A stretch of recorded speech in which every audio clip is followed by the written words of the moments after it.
Antonio Ortúzar, Egunon. Egunon. El presidente del Euskadi Buru Batzar con nosotros hoy para hablar de varias cuestiones, empezando por uno de los acuerdos políticos de mayor calado de la legislatura, que se produce justamente en la recta final, la ley municipal.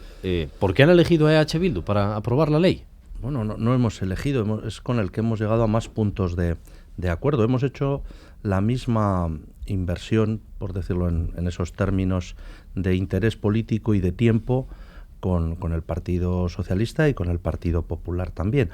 Y aquí en este sentido es importante, el Partido Socialista y el Partido Popular van a votar, o supuestamente van a votar en contra de la ley, pero por razones diametralmente opuestas. El Partido Popular porque cree que la ley es poco respetuosa con el ámbito institucional foral vasco, ¿no? Y el Partido Socialista porque la ley municipal se ha quedado muy corta en lo que ellos creen que debiera de ser el esquema institucional vasco. Así que en la oposición a la ley no es que haya una posición común, sino que dicen que no por razones diametralmente opuestas los que se han quedado fuera, ¿no? Y en ese sentido, con Bildu ha habido un proceso de negociación. Nosotros, creo recordar que fue el 24 de octubre, hicimos ya una última propuesta a todos los grupos que estaban trabajando en la ponencia, y la verdad es que respuesta solo hemos recibido por parte de EH Bildu, y ha sido con la que hemos podido negociar, y yo creo que es una gran noticia, una buena noticia que llevábamos mucho tiempo esperando. Hay que incorporar también un elemento de autocrítica, porque es verdad que hemos tardado muchísimo en sacar esta ley adelante. Si le vale una curiosidad, yo fui una época de mi vida jefe de prensa de un departamento del gobierno. Entré a trabajar en agosto del 87, y la primera nota de prensa que escribí, la primera, en aquel nuevo trabajo, fue que el gobierno iba a aprobar la ley municipal, el proyecto de ley municipal, el martes siguiente, y que lo mandaba al Parlamento, y que para Navidades del año 87 se esperaba que estuviera la ley aprobada. Fíjese lo que ha llovido, y más con días como el de hoy. Sí, se paró el reloj, sí. ¿Esto es una manera también de decirle a los socialistas que no son necesarios? No. Yo creo que hay que deslindar las cosas. Con los socialistas hemos hablado mucho de este tema, dentro del Parlamento y fuera del Parlamento, y he hablado yo con Idoia Mendia, y ellos saben, el Partido Socialista pone en cuestión todo el sistema institucional vasco. No es una novedad, no descubro nada, ¿no? Ellos reclaman una revisión de la LTH, a ellos no les gusta este esquema, son antidiputaciones por ir a una caricaturización excesivamente, igual caricatura, pero para que nos entienda la gente, ¿no? Ellos no entienden el papel de las diputaciones y quieren reforzar el del gobierno y el de los municipios. Nuestro esquema institucional nos puede gustar o no, pero es el que es, y es el que está en las leyes. Entonces, lo que no puede pretender el Partido Socialista, y yo creo que es lo que ha intentado hacer con esta ley, es, a través de la ley municipal, modificar el esquema institucional y cargarse, vamos a decir, la LTH, cargarse la división entre los tres niveles que hay en nuestro país, ¿no? O sea, ellos sabían que alguna de las cosas que nos planteaban no podían prosperar, pero no solo porque al PNV además no le gustan, y no tenemos por qué comulgar con ruedas de molino sobre los proyectos de otros, sino porque además era imposible, vamos a decir, colisionaba con leyes de un rango superior, incluso con el estatuto, ¿no? Entonces, otra cosa es que el Partido Socialista legítimamente pueda plantear eso el día que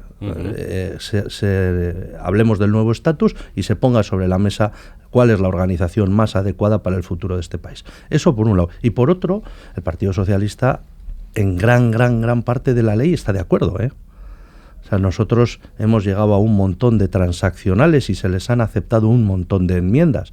Lo que pasa que para ellos la cuestión nuclear es esa otra que yo he dicho, y eso les ha hecho posicionarse en contra, pero yo no sacaría, desde luego no le daría a esto, a esta aprobación de la ley, una trascendencia mayor hacia el resto de materias o hacia el resto de de cuestiones. Nosotros tenemos un acuerdo con el Partido Socialista en el ámbito del Parlamento Vasco y del Gobierno vasco, que tiene una vertiente presupuestaria muy fuerte y de un plan de promoción del empleo y de lucha contra la crisis, que lo vamos a cumplir, que está dando unos resultados muy buenos y que el Partido Socialista está también cumpliendo con nosotros.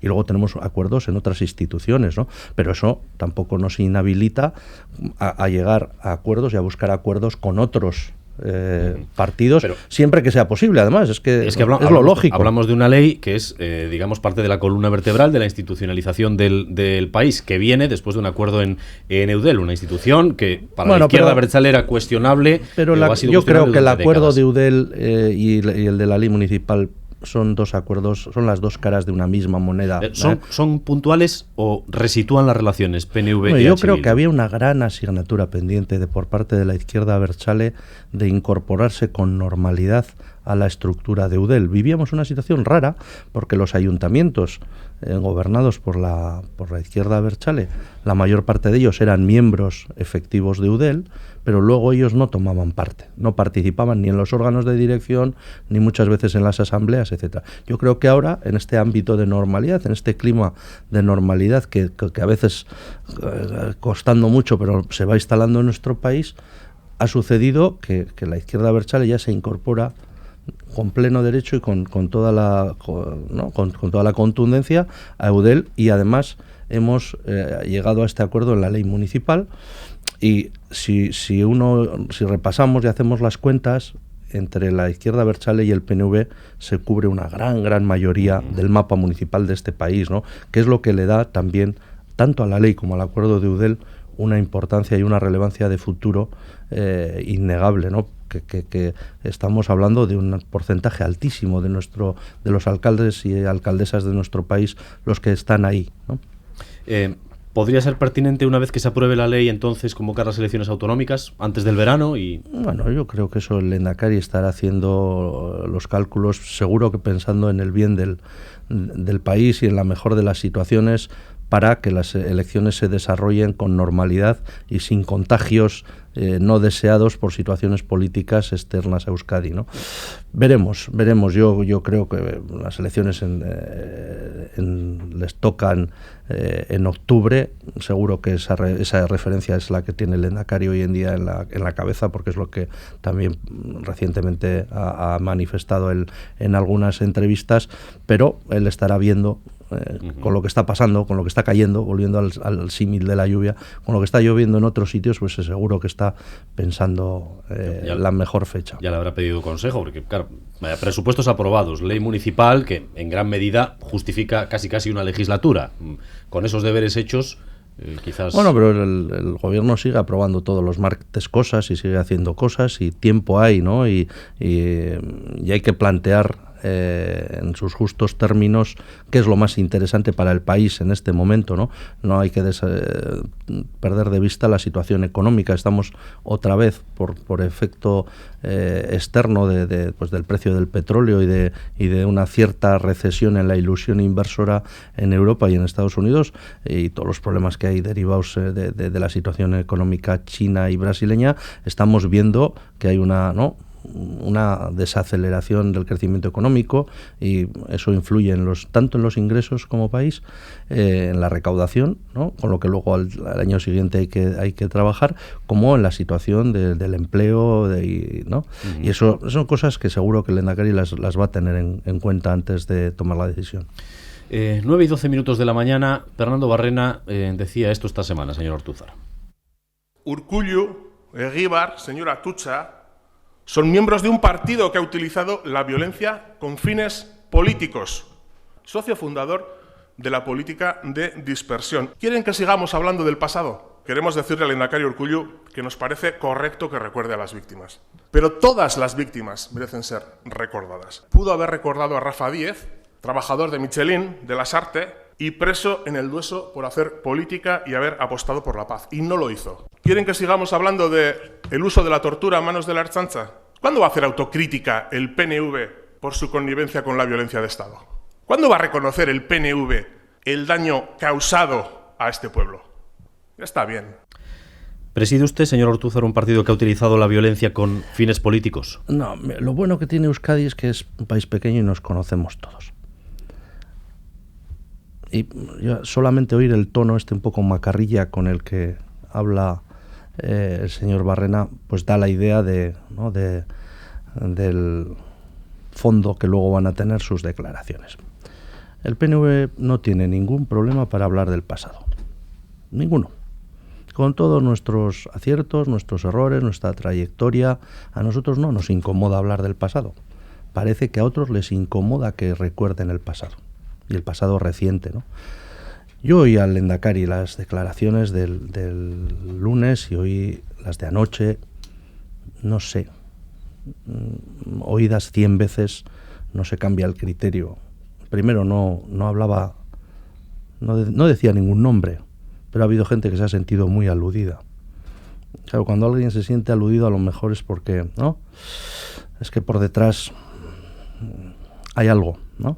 Y segundo, creo que lo que dijo es lo que hemos dicho 100 veces, 1000 veces. Es lo que yo quise entender también cuando Sortu aprobó sus nuevos estatutos. Es lo que quise entender cuando el otro día Arnaldo Otegi hablaba de autocrítica y de, ¿no?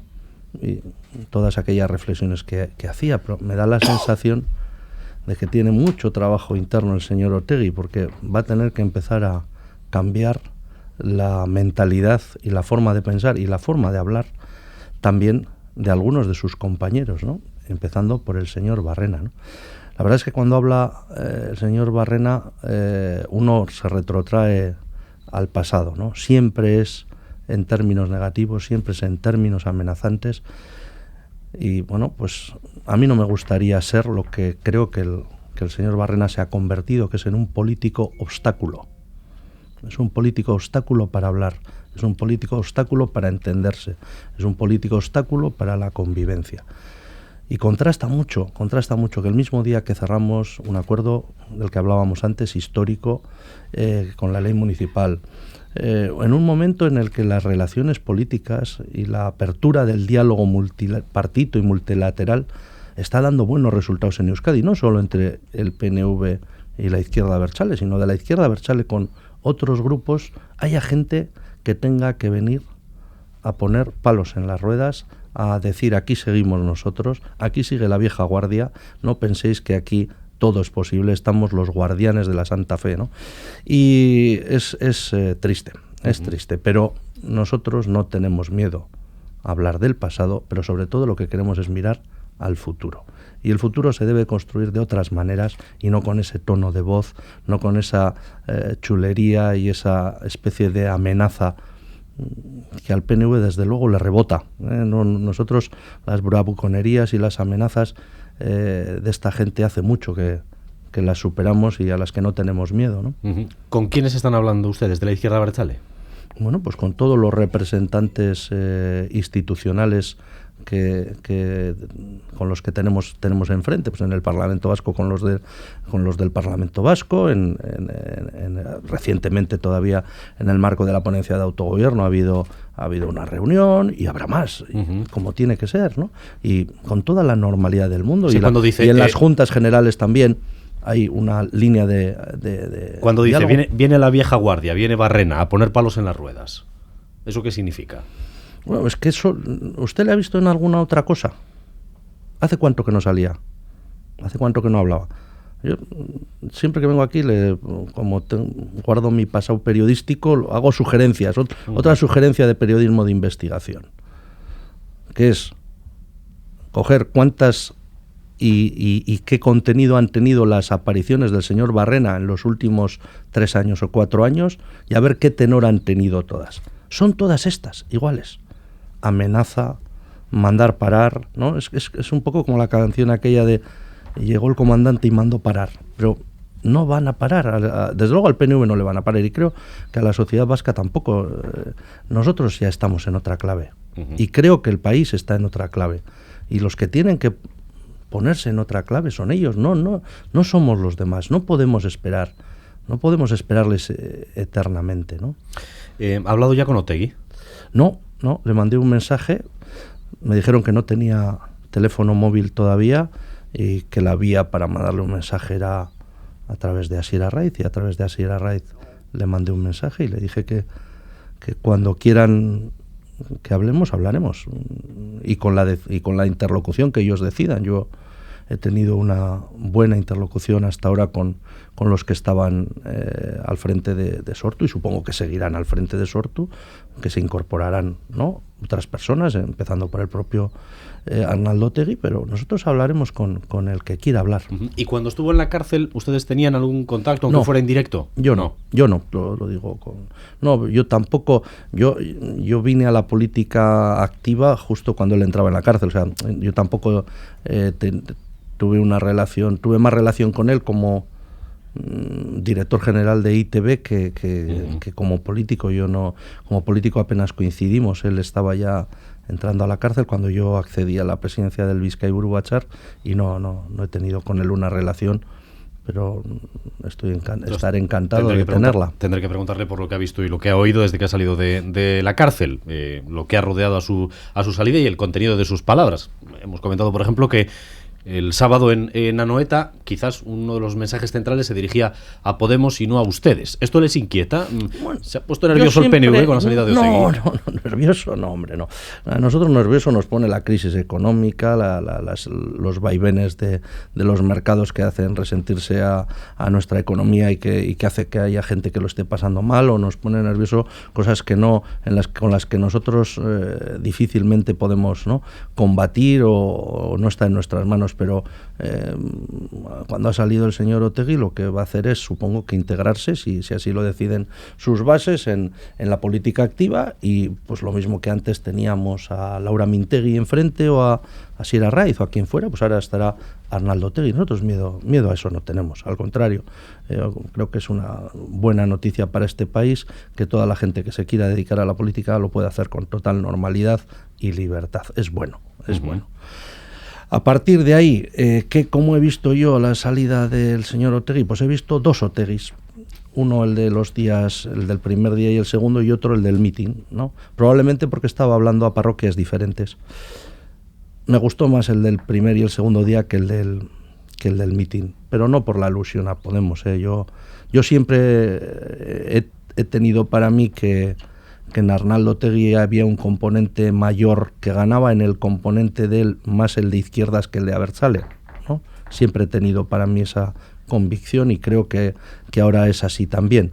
Pero no es por eso. Me parece muy bien que él establezca quiénes son sus adversarios políticos, con quienes va a hacer guantes, por decirlo en esa terminología, o con quién va a pactar en el futuro. Eso allá él.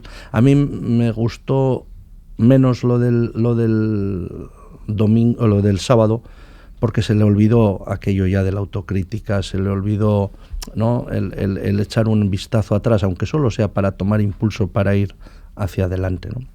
Esperemos que el tiempo vaya clarificando, ¿no? También es verdad que es una persona que ha estado 6 años en la cárcel y que necesitará, como es lógico, un periodo de adaptación y de volver a pulsar la realidad social del país, que ha cambiado mucho en estos años. En la recta final de la legislatura, debate sobre el autogobierno, y ustedes, en el análisis que habían hecho, decían: hay elementos para alcanzar un acuerdo, aunque sea de trazo grueso de momento, con los socialistas y quizás también con EH Bildu. Bueno, pues ahora EH Bildu dice que no a las decisiones unilaterales, pero siempre y cuando ustedes le pongan un plazo al Estado. ¿Van a poner un plazo? Pero vamos a ver, antes hay que hacer... Siempre es uno de los problemas que tenemos con Bildu, cuando hablamos del tema de autogobierno y del nuevo estatus, que es que se olvidan que primero hay que hacer un acuerdo aquí, que antes de ir donde el Estado, podemos ir donde el Estado, ¿y qué? ¿Pero qué llevamos? ¿Qué ofrecemos? ¿Qué proponemos encima de la mesa? Antes tendremos que acordar en Euskadi ese marco, ¿no?, lo que nos gustaría, y luego veremos cómo lo negociamos con el Estado. Pero antes, y es en la fase que estamos, hay que hacer un acuerdo entre vascos y vascas. Claro, y cuando tengamos ese acuerdo, hablaremos de la estrategia negociadora a seguir con el Estado, con Bruselas, con todas las instancias concernidas, afectadas, ¿no?, que tengan algo que ver. Pero antes, vamos a poner las cosas por su orden. Antes, acuerdo entre vascos y vascas. Hay una ponencia de autogobierno que está trabajando y ese es el marco para hablar, ¿no? Hay unos documentos, hay 3, 4 documentos, pero yo creo que hay 3 documentos en los que se puede basar una futura negociación para ver si somos capaces de llegar a un acuerdo, que son el presentado por la propia izquierda abertzale, el presentado por el Partido Socialista y el presentado por el PNV. Vamos a ver, y en ese trabajo estamos, de manera bilateral, pero también en la propia ponencia, todos juntos, vamos a ver si somos capaces de, entre esos 3 documentos, llegar a un mínimo común denominador en el que todos nos sintamos a gusto y que sea la base de ese acuerdo futuro y de ese nuevo estatus político futuro. O sea, las cosas con coherencia, las cosas sin prisas, las cosas, lo que tenemos entre manos es muy importante, es decisivo para este país. Probablemente, si somos capaces de llegar a ese acuerdo, va a ser un acuerdo que va a articular la convivencia política y social de este país para los próximos 50 años. Vamos a hacerlo bien. No se puede llamar de momento a ninguna otra puerta porque no hay nadie al otro lado, mientras no haya gobierno además, en España. Bueno, sí. ¿Una retirada de Rajoy lo cambia todo? No nos engañemos.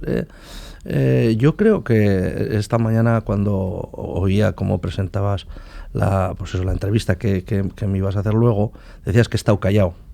Joder, es que para decir las cosas que se están diciendo casi es mejor estar callado, porque en la política española ahora hay una declaracionitis aguda.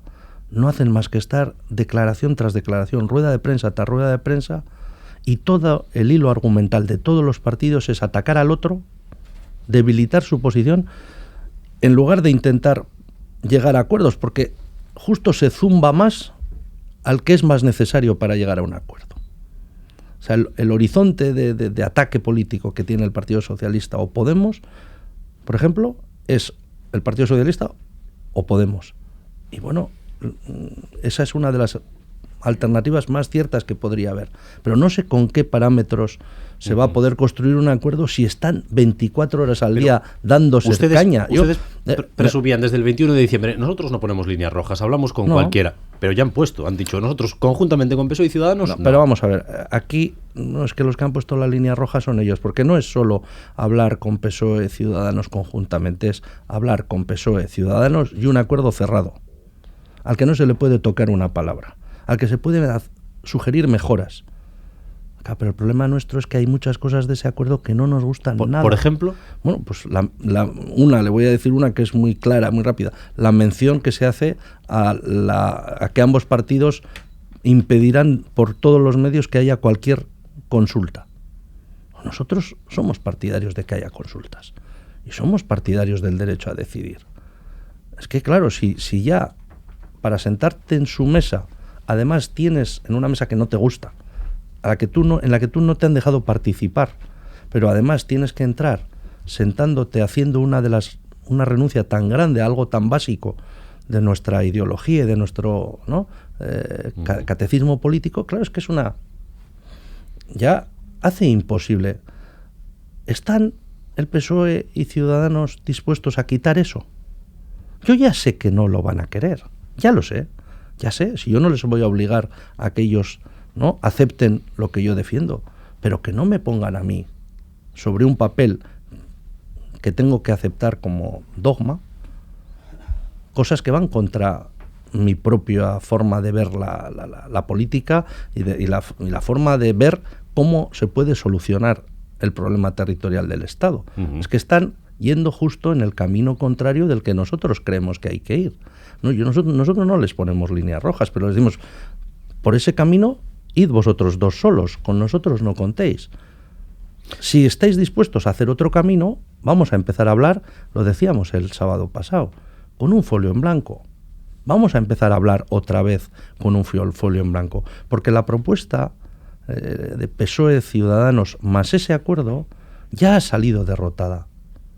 Además, con una mayoría tremenda. Si esa no es viable, si la retirada de Rajoy tampoco le va a dar al PP más dificultades. Es cierto lo que dice Pablo Iglesias, de que un acuerdo de izquierdas contaría con la aquiescencia del independentismo catalán y del PNV, es decir, ese gobierno sería viable y sería estable. Pues tendríamos, ¿Le ha dado usted esa palabra a alguien? Tendríamos que ver sobre qué bases se conforma ese gobierno. Nosotros tampoco le vamos a dar ningún cheque en blanco a nadie, ¿no?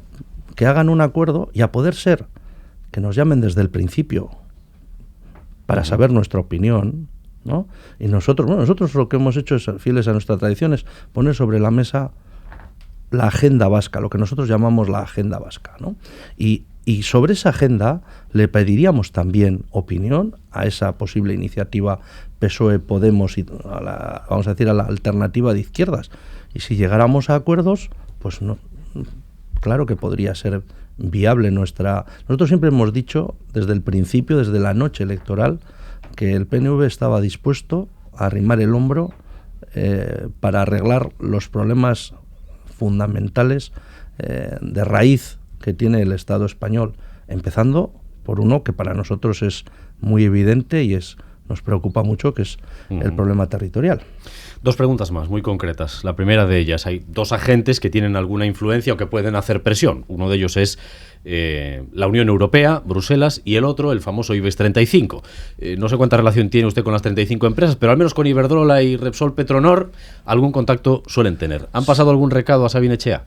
No, sí tenemos contacto con ellos y con todos los, ¿no?, con todos los estamentos socioeconómicos y sociales del país, pero también saben, todos nos conocen muy bien y saben que el PNV tiene una brújula para este tipo de situaciones y que es difícil hacerle cambiar la ruta de navegación, ¿no? Esa brújula marca un norte muy claro, que es el de intentar que haya la mayor de las estabilidades posibles en las instituciones y al mismo tiempo que haya un reconocimiento de los temas vascos, de esa agenda vasca que ¿no?, merezca la pena o haga interesante que el PNV se implique, ¿no? Y en esos dos elementos son los que van a marcar, nos diga Bruselas una cosa, el IBEX la contraria, ¿no? Nosotros en eso somos bastante refractarios a las influencias externas. Podemos Euskadi ya tiene nueva dirección. ¿Han tenido ya algún contacto? ¿Ha pasado algún mensaje por ahí? No. ¿Alguna expectativa? Yo creo, a mí me apena bastante que la política vasca en algunos aspectos se está contagiando de la política española, y los políticos nos hablamos a través de las ruedas de prensa y de los micrófonos de las radios, en lugar de descolgar el teléfono y decir, oye, pues mira, soy fulanito, fulanita, y acabo de ser elegido y me gustaría estar contigo, o un saludo, y no quiero estar contigo para nada, pero que sepas que estoy aquí, y esa relación no existe todavía. Yo espero que con el paso del tiempo las cosas se vayan normalizando y empecemos a hacer política. Hay cosas de la antigua política que eran buenas y que no hay que cambiar, que es el trato humano y la relación directa entre los que estamos representando cada uno con toda la legitimidad del mundo, unas ideas y unas personas y unos ideales, ¿no? Y eso a mí me gusta mantenerlo así. Pero no tengo el teléfono de la nueva secretaria general de Podemos. Andoni Ortuzar, eskerrik asko. Zuei, agur.